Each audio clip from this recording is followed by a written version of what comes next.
Captain Elias Voss stared out of the large viewing window of his starship, the Horizon, as it hovered above a ruined planet. Thick clouds of dust swirled across the cracked surface below, and lifeless cities stretched out like the skeletons of a forgotten world.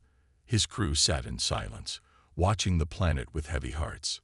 "Scanners confirm life signs," said Lieutenant Mira Carter, the ship's chief scientist.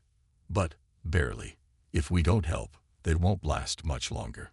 Elias took a deep breath. He had read about the Xilari, a once great race that had vanished from history. The galactic archives barely mentioned them. Some records claimed they had been wiped out in war. Others said they had simply been left behind by the rest of the galaxy. But now, they were here, alive, forgotten by the universe. "Commander Hayes, prepare a landing team," Elias ordered.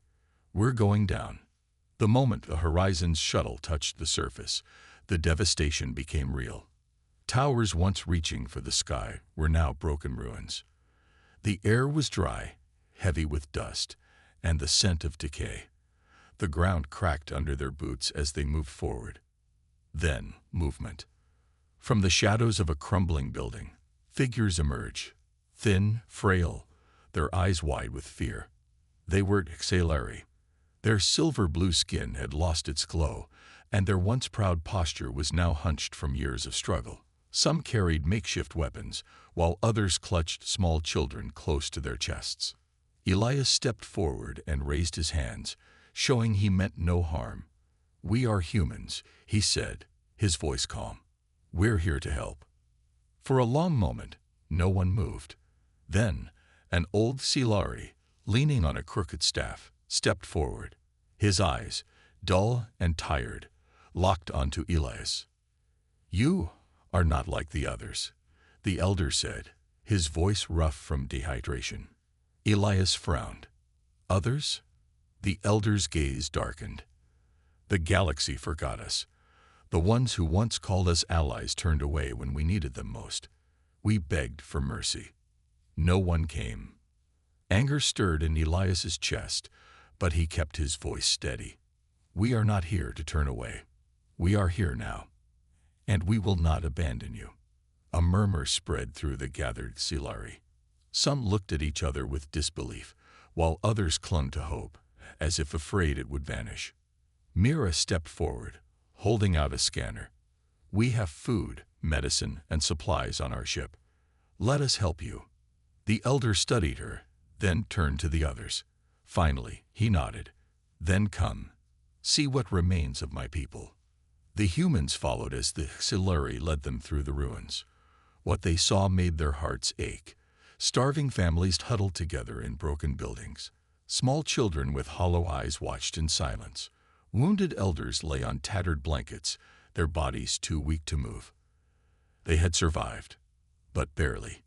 Elias clenched his fists. This wasn't right. No race should be left to suffer like this. "How many of you are left?" he asked. The elder sighed. "Once, we were billions. Now, we are thousands." A heavy silence fell over the group. The Xilari had been left to die, forgotten by history, ignored by the galaxy. But Elias and his crew had found them. And now, they had a choice. Turn away, as the others had, or do what humanity did best, stand up when no one else would. Elias turned to his team. "We're staying," he said firmly. "We help them now, no matter the cost." Mira nodded. Agreed. Commander Hayes grinned. "Let's get to work." Hope flickered in the Xilari's eyes. For the first time in centuries, they weren't alone. Humanity had come, and they weren't leaving. The air inside the ruined Xilari shelter was thick with silence. Captain Elias Voss and his crew sat on the cold stone floor, surrounded by the last survivors of a forgotten civilization. The Xilari elders sat across from them, their silver-blue skin dull with age and suffering. Their eyes, once filled with wisdom, now held only sorrow. Elias took a deep breath. "Tell me what happened to your people." The eldest Xilari, the one who had first spoken to Elias, nodded slowly. His name was Varric, and he had lived long enough to remember the fall of their civilization. He shifted his weak body and looked around at his people before speaking. Long ago, the Xilari were one of the great races of the galaxy, Varric said, his voice slow and heavy. We built wonders. Our ships flew across the stars. Our knowledge was vast. The other races respected us. Elias and his crew listened carefully, hanging on every word. But power creates enemies, Varric continued. Some feared us, others wanted what we had. When war came, we fought bravely, believing our allies would stand with us. But one by one, they turned away. Mira Carter, the ship's chief scientist, frowned. Your allies abandoned you. Varric's eyes darkened. They did worse than that. They betrayed us. A murmur spread among the younger Xilari. Some clenched their fists, while others looked away, as if remembering painful memories. Varric continued. We asked the Galactic Council for help. They refused. We begged the powerful empires to aid us. They did nothing. Then, when we were at our weakest, they divided our worlds among themselves. They took our resources, enslaved our people, and erased our name from history. Elias felt a deep anger rising in his chest. He had seen corruption before, but this was cruelty on another level. Varric's voice dropped to a whisper. We were once billions. Now we are nothing but ghosts, hiding in the ruins of our past. Silence filled the room. No one spoke. The truth was too heavy. Finally, Elias spoke. His voice was steady, but there was fire in his eyes. The galaxy may have forgotten you, but we won't. The Xilari looked at him in shock. Hope was a rare thing in their world, and they had learned not to trust easily. A young Xilari woman stepped forward. Her name was Liara, and unlike the elders, there was still strength in her gaze. She studied Elias carefully. Why would humans help us? She asked. What do you gain? Elias met her stare without hesitation. Because it's the right thing to do. Liara narrowed her eyes. No race has ever helped another without a reason. Mira sighed. Maybe that's true for the rest of the galaxy, but humans, we're different. Commander Hayes, a strong-built man with sharp eyes, smirked. Yeah, we don't turn our backs when someone needs help. We fight for those who can't. Liara glanced at Varric, as if seeking permission to believe. The old Xilari studied Elias for a long moment, then finally nodded. If you wish to help, Captain Elias, Varric said, then you must understand the truth. He gestured for the humans to follow. The Xilari led them through the ruins, past crumbling buildings and broken statues. Then they reached a deep underground chamber. Inside, a massive stone wall was covered in ancient carvings. This, Varric said, is the story of our fall. Elias stepped closer. The carvings told a painful tale. Xilari warriors standing proud, their cities shining. Then war, fire in the skies, betrayal from those they had trusted, and finally darkness, chains, death. Elias clenched his fists. This is wrong. Varric looked at him with tired eyes. Yes, and now we are nothing.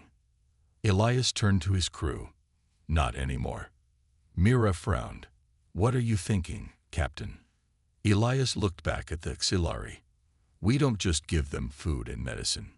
We help them rebuild. We make sure they stand again. The Xilari gasped. Some whispered among themselves. Hope was dangerous. It could break them if it turned out to be false. Liara took a step forward. If you are lying, if you leave us like the others did. Elias placed a hand over his chest. We won't. For the first time in centuries, the forgotten race felt something they thought was lost. Hope, and humanity had given it to them. The underground chamber remained silent, the weight of history pressing down on everyone. The Xilari stood frozen, unable to believe that someone, after so many years of suffering, had finally offered them hope. Elias Voss looked at Varric and Lyra, his gaze steady. We won't leave you. But to help, we need to understand what you need most. Varric exhaled deeply, his old tired eyes glancing at the carvings one last time. We need everything, he admitted. Food, water, medicine. But most of all, we need a future. Elias turned to Mira Carter, his chief scientist. Can we set up temporary shelters and a water purification system? Mira nodded. It'll take some work, but yes, we have supplies on the ship. Commander Hayes, arms crossed, added, we can also set up defenses. If anyone comes looking to harm them, we'll be ready. Lyra's expression was unreadable. You speak as if you are staying. Elias smirked. We are. A murmur ran through the auxiliary crowd. Some looked skeptical. Others dared to hope. Lyra, still doubtful, stepped forward. Many have made promises to us before. None have kept them. Elias met her sharp gaze. Then let us prove it. He turned to his crew. We start now. Hayes, get a team to scan the area. I want to know if there are any threats nearby. Hayes saluted. On it, Captain. Mira, you and your team work on getting a proper water supply running. We'll set up shelters next. Mira gave him a confident nod. We'll have fresh water by nightfall. The auxiliary watched in stunned silence as the humans got to work. Building the future. Within an hour, the human crew had transformed the ruins into a hive of activity. Engineers unloaded metal containers, setting up makeshift shelters. Scientists worked on filtering the underground water, ensuring it was safe to drink. Medics examined the weak and malnourished auxiliary, providing much-needed care. Elias himself walked among the auxiliary, speaking to them, listening to their struggles. A young auxiliary child, barely old enough to stand, tugged at his sleeve. Are you really going to stay? She asked, her large eyes filled with curiosity. Elias knelt beside her, offering a warm smile. Yes, little one. We are. She blinked, then grinned widely, running off to tell the others. Meanwhile, Lyra watched everything from a distance. Her arms were crossed, her expression thoughtful. Varric approached her. You don't trust them. Lyra shook her head. I want to. But trusting others has only brought us pain. Varric placed a gentle hand on her shoulder. Sometimes hope is worth the risk. An unexpected threat. As the sun began to set, Hayes and his scouting team returned, their faces grim. Elias frowned. What is it? Hayes sighed. We found traces of recent activity outside the ruins. Someone's been watching them. The air grew tense. Who? Elias asked. Hayes handed him a small metal fragment. Based on this, slavers. The word sent a shiver through the auxiliary. Lyra stepped forward, her hands tightening into fists. They have returned. Varric's face darkened. They come often. They take our strongest, leaving only the weak behind. Elias crushed the metal fragment in his hand. Not anymore. Lyra looked at him, a mixture of fear and hope in her eyes. You would fight them. Elias's expression hardened. We don't turn our backs on those in need. Mira stepped beside him. We have weapons, defenses. They won't take anyone else. Commander Hayes smirked. Let them come. They'll learn what happens when they mess with humanity. The auxiliary had spent centuries in fear, but for the first time, they had allies. They had warriors. They had a chance to fight back. And humanity would stand with them. As the twin moons of Sealer 3 cast a pale glow over the ruins, tension filled the air. The humans had set up a perimeter, their makeshift base now resembling a small fortress. Portable lights illuminated the pathways, and sensor drones hovered in the air, scanning for any threats. Elias Voss stood at the edge of the camp, watching the horizon. The report from Hayes had confirmed his suspicions. Slavers had been here recently, and they would return. He could not allow that to happen. Lyra approached him, her long blue cloak wrapped tightly around her. "You believe they will come?" she asked, her voice quiet but steady. Elias glanced at her. "I'd bet my ship on it." She studied his face. "You do not fear them." Elias smirked. "I fear losing people I've sworn to protect. That's all." Liara was silent for a moment. "The slavers, they are strong.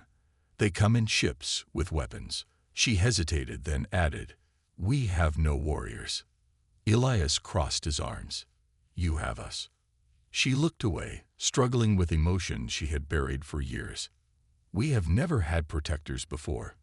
Elias placed a reassuring hand on her shoulder. "That changes now." Preparing for battle. Meanwhile, Commander Hayes was setting up defenses. His team had deployed small energy barriers around the ruins, designed to absorb attacks. Hidden sentry turrets were placed at key locations, ready to strike if needed. Mira Carter was leading the medical team, preparing supplies in case of injuries. She had also gathered a few auxiliary volunteers to help distribute emergency supplies. "We don't just want to defend," Mira said to her team. "We need to show them we're here for the long haul." Varric, the elder, observed everything with wonder. "You work fast," he remarked. Mira grinned. "Humans don't wait around when lives are on the line." A distant roar. As midnight approached, a deep hum filled the air. The auxiliary froze in place. The humans tensed, their hands moving to their weapons. Elias looked up. In the distance, the dark sky shimmered as ships entered the atmosphere. Their hulls were jagged, their engines burning red. Hayes cursed under his breath. "Here they come." The slaver fleet consisted of 3 medium-sized ships and several small skimmers. Their purpose was clear: to land, capture, and escape before anyone could stop them. But tonight, they would find resistance. Elias activated his communicator. "Everyone, hold position. We let them land first." Liara turned to him in shock. "You are letting them land." Elias's expression was cold. "They expect no resistance. Let them feel safe." The auxiliary watched in stunned silence as the slaver ships descended, kicking up dust as they settled on the rocky ground. Metal ramps extended, and shadowy figures emerged, tall, armored, carrying weapons that gleamed under the moonlight. One of them stepped forward, his voice echoing across the ruins. "Auxiliary, you know the drill. Bring out your strongest." Silence. The slaver's eyes narrowed. "Do not make us." A shot rang out. The energy barrier flashed as Hayes fired a warning shot into the ground before the slaver's feet. The slavers stumbled back, shocked. "Who dares?" Elias stepped into the light, his crew behind him, weapons raised. "You're trespassing," he said calmly. "Leave now." The slaver leader snarled. "And who are you?" Elias smirked. "Humanity." The word sent murmurs through the slaver ranks. Humans were not common in this sector, but their reputation was known: resourceful, determined, and dangerous when provoked. The leader growled, "This is none of your concern. We have a deal with the auxiliary." Liara, stepping forward, shouted, "We never agreed to be slaves." The auxiliary behind her stood taller. For the first time in centuries, they saw a chance to fight back. Elias gave the slaver leader one last chance. "Leave now, and you live." The slaver laughed. "You are outnumbered." Elias tilted his head. "Are we?" At that moment, the sentry turrets powered up, drones activated, and Hayes' team took aim. The slavers had walked into a trap. The leader's expression darkened. "So be it." With a sharp gesture, he signaled his troops to attack. The battle had begun. The slavers moved fast, their weapons glowing as they aimed at the humans. But Elias and his team were ready. The first strike. A single command from Elias sent the hidden turrets into action. Beams of energy fired from the ruins, striking the slaver skimmers. Sparks flew as the vehicles were hit, forcing the enemy to scatter. Commander Hayes and his squad took cover behind stone walls, firing precise shots. The slavers were aggressive, but they were not expecting a real fight. Their usual prey, helpless alien races, never fought back. But this time, things were different. Liara watched in shock as the humans fought. She had never seen such coordination, such unity in battle. Humans did not fight like mercenaries. They fought like warriors with a purpose. Elias ducked behind cover and reloaded his rifle. He glanced at Liara and the other Xilari hiding behind him. "You said you have no warriors," he said. "But do you have courage?" Liara clenched her fists. "We do." Elias handed her a small energy pistol. "Then show me." She hesitated, then took it. Around her, other Xilari picked up weapons from fallen slavers. For the first time, they would fight for themselves. A turning point. The slaver leader roared in frustration. "Cowards! Push forward." His troops obeyed, charging toward the ruins, but Hayes' team held their ground. Mira Carter, stationed near the medical tent, had been prepared to heal the wounded, but now she found herself taking shots at approaching slavers. One of the slavers broke past the defensive line and lunged at Elias with a blade. He barely dodged, rolling aside before firing a precise shot. The slaver collapsed, unconscious. Elias exhaled. That was close. Just then, Liara fired her first shot. It was shaky, but it hit the ground near an enemy's feet, making him stumble. Another Xilari followed her lead, then another. Soon, the once helpless people were fighting back. The slaver leader watched in disbelief. They dare resist. He turned toward his remaining forces. "Fall back to the ships. We need reinforcements." But the humans had anticipated this.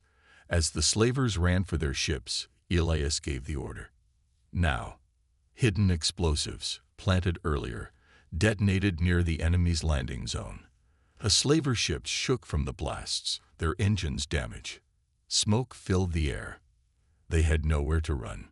The end of the slavers. The slaver leader cursed and reached for his communicator. "Command, we need immediate evac." Before he could finish, Liara stepped forward, aiming her pistol. "It's over," she said. The slaver leader glared at her. "You think you've won. Others will come. You can't stop them all." Elias approached, standing beside Liara. "Maybe not," he admitted. "But today, we stopped you." The remaining slavers, realizing they had lost, threw down their weapons. The Xilari, once terrified, now stood tall, watching their oppressors surrender. Varric, the elder, placed a hand on Elias's shoulder. "You have done more for us in one night than we could have ever imagined." Elias gave a tired smile. "It's not over yet. We need to make sure no one else comes looking for you." Varric nodded. "Then we will stand with you." For the first time in centuries, the Xilari were no longer victims. They had fought. They had won. And with the humans by their side, they would never be alone again. The battlefield was quiet now. Smoke still rose from the wreckage of the slaver ships, and the scent of burnt metal filled the air. The Xilari stood in stunned silence, looking at the remains of the enemy that had tormented them for generations. For the first time, they were free. The aftermath. Elias wiped sweat from his forehead as he walked through the ruins. His team was already securing the captured slavers, making sure they couldn't escape. Mira Carter treated the wounded, both human and Xilari, her hands moving quickly as she bandaged injuries. Liara stood nearby, still holding the small energy pistol Elias had given her. Her hands trembled, but her eyes were steady. "You did good," Elias said, nodding toward her. She turned to him. "I never thought I could fight." He gave her a small smile. "Courage isn't about knowing how to fight. It's about standing up when it matters." She looked at the other Xilari, who had fought beside her. They weren't warriors, but today they had become something more. A dangerous truth. Commander Hayes approached, his expression serious. "We found something in the slaver ship's logs." Elias took the data pad and scanned the screen. His face darkened. "The slavers weren't just hunting the Xilari," Hayes said. "They were selling information. Someone else knows about this planet now." Elias exhaled sharply. That means more slavers, or worse, the empires. The Xilari had been forgotten for centuries. But now, that word had spread. Their safety was at risk. Liara overheard and stepped closer. What do you mean? Elias hesitated, then decided she deserved the truth. Your people were hidden for a long time. But these slavers sent messages to buyers before we stopped them. Other groups will come looking. Liara's breath caught. We're not safe. Elias shook his head. Not yet. A choice to make. That night, the humans and Silari gathered around a fire. The stars above were clear, as if the universe itself was watching them. Varric, the elder, addressed the group. We have lived in fear for too long, he said, but today we stood and fought. Thanks to the humans, we are no longer alone, but we must decide what to do next. Some Silari murmured in concern. If more slavers come, we won't survive another attack, one said. Liara looked at Elias. What would you do? Elias thought for a moment. You have two choices, he said. You can stay here and defend your home, or you can come with us. The Xilari gasped. Varric frowned. Leave Sealer 3. Elias nodded. We have ships. We can take you somewhere safe, somewhere the slavers can't find you. Liara looked around at her people. This was their home. Their ancestors had lived here for centuries. But was staying worth the risk? Varric sighed. This is not a choice we can make in haste. We must discuss it. Elias understood. Take your time. But whatever you choose, we'll stand with you. A silent decision. As the night stretched on, the Xilari spoke among themselves. Some wished to stay, unwilling to abandon their history. Others saw the truth. If they stayed, they might not survive the next attack. Liara sat apart from the group, staring at the fire. She had always believed that Xilari had no future. Now, for the first time, she saw possibilities. Mira Carter sat beside her. You're thinking of leaving, aren't you? Liara nodded. I love my home, but I love my people more. If leaving means survival, shouldn't we go? Mira placed a hand on her shoulder. Then tell them. They'll listen to you. Liara swallowed hard. Could she really be the one to lead them? Taking a deep breath, she stood and turned to her people. The humans saved us, she said. They gave us the chance to fight. But if we stay, we'll have to fight again. And next time, we may not be so lucky. She looked at Elias, then back at her people. I believe we should leave. A heavy silence followed. Then, one by one, the Xilari began to nod. Varric closed his eyes and exhaled. Then it is decided. Elias stood. We leave at dawn. As the fire crackled, the Xilari looked to the sky, not with fear, but with hope. Their journey was just beginning. The first rays of dawn painted the sky in soft gold as the Xilari stood near the human ships, their few belongings packed into simple bags. For generations, they had believed their home was the only place they could exist, the only world meant for them. But now, they were leaving. Liara stood at the front, her heart pounding. The weight of this decision pressed on her shoulders. She glanced at Varric, the elder, who gave her a nod of quiet support. The others whispered amongst themselves, uncertain but determined.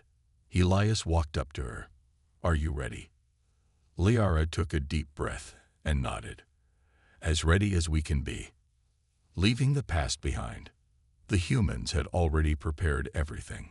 Supplies were loaded onto the ships. Medical teams ensured that the weaker Xilari were stable, and the security teams kept watch for any last-minute dangers. Commander Hayes gave one last scan of the horizon before turning to Elias. No signs of enemies. We're clear for takeoff. Elias exhaled. Good. Let's not waste any more time. One by one, the Xilari stepped onto the ships, their eyes wide with wonder. They had never seen human technology up close like this. The metallic walls, the blinking lights, the smooth floors. It was all so different from the caves and stone homes they had lived in for centuries. Lara hesitated at the entrance of the ship. She turned back, looking at the vast landscape of Sealer 3. The rolling hills, the crystal blue rivers, the mountains in the distance. This had been home. Would it ever be again? Elias placed a hand on her shoulder. "We'll find you a new place," he said gently. "Somewhere safe." She gave a small smile. "I trust you." With that, she stepped inside, and the doors closed behind her. A dangerous journey. The ships rose into the sky, leaving the planet behind. The Xilari sat quietly, looking out of the windows as their home grew smaller and smaller. Some of them held each other's hands, whispering prayers to their ancestors. Lara sat next to Elias in the control room. She watched as the stars filled the view ahead. "Where will we go?" she asked. Elias adjusted the navigation panel. "We've set course for one of our outer colonies. It's a peaceful world, not too crowded. Your people will have space to grow." Liara nodded, but a part of her still felt uneasy. "And what if the slavers come looking for us?" Hayes, who had been listening, responded. "We've taken care of that. The slavers won't be sending any more messages, and we've scrambled their tracking signals. They won't be able to follow you." Liara sighed in relief. For the first time in her life, she felt like her people were safe. Arrival at Haven 4. After days of travel, the ships finally reached their destination, Haven 4. It was a lush green planet with towering forests, fresh rivers, and wide open spaces. It was nothing like Sealer 3, but it was beautiful in its own way. As the ships landed, the Xilari stepped out onto the soft grass, taking in the fresh air. Birds sang in the distance, and the gentle breeze carried the scent of flowers. It was peaceful. Mira Carter smiled as she looked at the Xilari's expressions. "I think they'll like it here." Elias turned to Lara. "What do you think?" She knelt down, running her fingers through the soil. It was rich, full of life. This place could be home. She looked up at Elias, her golden eyes filled with gratitude. "It's perfect. Building a future." The humans wasted no time in helping the Xilari settle. They brought shelter materials, food supplies, and tools to help them build. Engineers worked to set up clean water systems, and doctors checked on the health of the Xilari, ensuring no one was left untreated. Liara and the other Xilari helped as well. They learned how to use the human tools, how to farm the land, how to build strong homes. For the first time in generations, they weren't just surviving. They were living. Varric stood next to Lara one evening as they watched the sun set over their new home. "Our ancestors would be proud," he said softly. Lara nodded. "And we will honor them, not by staying trapped in the past, but by building a future." A promise kept. As the last of the shelters were completed, Elias prepared to leave. His mission was done, but a part of him felt reluctant. He had grown attached to these people, to their strength, their spirit, and to Lara herself. She stood before him, her expression unreadable. "Will you come back?" Elias smiled. "You think we'd leave you alone after everything we've been through? We'll check on you, maybe even bring you more supplies." Liara smirked. "So humans don't abandon those they save." Elias shook his head. "Never." She placed a hand on his. "Then we will always welcome you." As the human ships departed, the Xilari stood together, watching their allies disappear into the sky. They were no longer a forgotten race. They had a future now. And thanks to humanity, they would never be alone again. The end.